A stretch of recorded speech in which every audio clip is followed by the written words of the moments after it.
એકવાર સુંદર લીલાછમ જંગલમાં એક પોપટ બેઠો હતો અને ત્યાંથી યમરાજા પસાર થયા. પોપટને જોઈને યમરાજા તેની પાસે આવ્યા અને આ પોપટને તે વિચિત્ર રીતે જોવા લાગ્યા.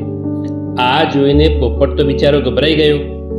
ગભરાયેલા પોપટને જોઈને યમરાજા ખડખડાટ હસવા લાગ્યા અને પછી ત્યાંથી ચાલ્યા ગયા. પોપટને મનમાં ચિંતા પેઠી, નક્કી મારો અંતિમ સમય આવી ગયો લાગે છે. આ યમરાજા મારી તરફ કેવી રીતે જોતા હતા અને કેવું હસતા હતા.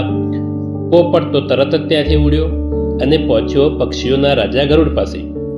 ગરુડને જઈને કહ્યું, આજે યમરાજા મારી તરફ વિચિત્ર રીતે જોતા હતા.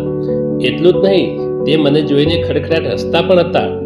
મને લાગે છે કે મારો અંતિમ સમય આવી ગયો છે. તે ગમે ત્યારે મારો જીવ લેવા આવશે.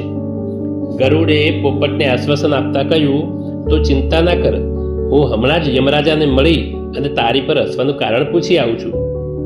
ત્યાં સુધી તું અહીં બેસ. પોપટે ગભરાઈને કહ્યું, ના ગરુડજી, મને યમરાજાની બીક લાગે છે. તે ગમે ત્યારે અહીં આવી જશે. તમે મને દૂર કોઈ સલામત જગ્યાએ લઈ જાઓ. ત્યારે ગરુડ બોલ્યો, સારું ચાલ, હું તને અહીંથી 1000 યોજન દૂર 7 સાગરને પાર એક પહાડી ગુફામાં લઈ જાઉં છું.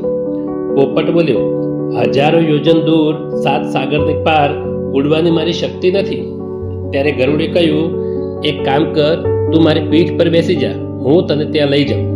પછી ગરુડ પોપટને પોતાની પીઠ પર બેસાડી 1000 યોજન દૂર 7 સાગરને પાર એક પહાડી ગુફામાં લઈ ગયો. પોપટને ગુફામાં મૂકી ગરુડ યમરાજાને મળવા માટે ઉડી ગયું.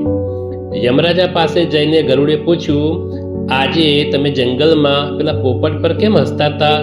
એ તો બિચારો ગભરાઈ ગયો છે. યમરાજાએ કહ્યું, આજે એ પોપટના જીવનનો અંતિમ દિવસ છે, પણ તેનું મૃત્યુ એ જ્યાં બેઠો છે તે જંગલથી 1000 યોજન દૂર 7 સાગરને પાર એક પહાડી ગુફામાં લખેલું છે. મને હસવું એટલા માટે આવ્યું કે આ નાનકડો પોપટ 1000 યોજન દૂર 7 સાગર પાર કરીને પોતાને મૃત્યુની જગ્યાએ કેવી રીતે પહોંચશે? જોકે પોપટ તો પહેલેથી ત્યાં જાતે જ પહોંચી ગયો હતો. તો જોયું મિત્રો, આપણે પ્રારબ્ધને બદલી શકતા નથી. આભાર.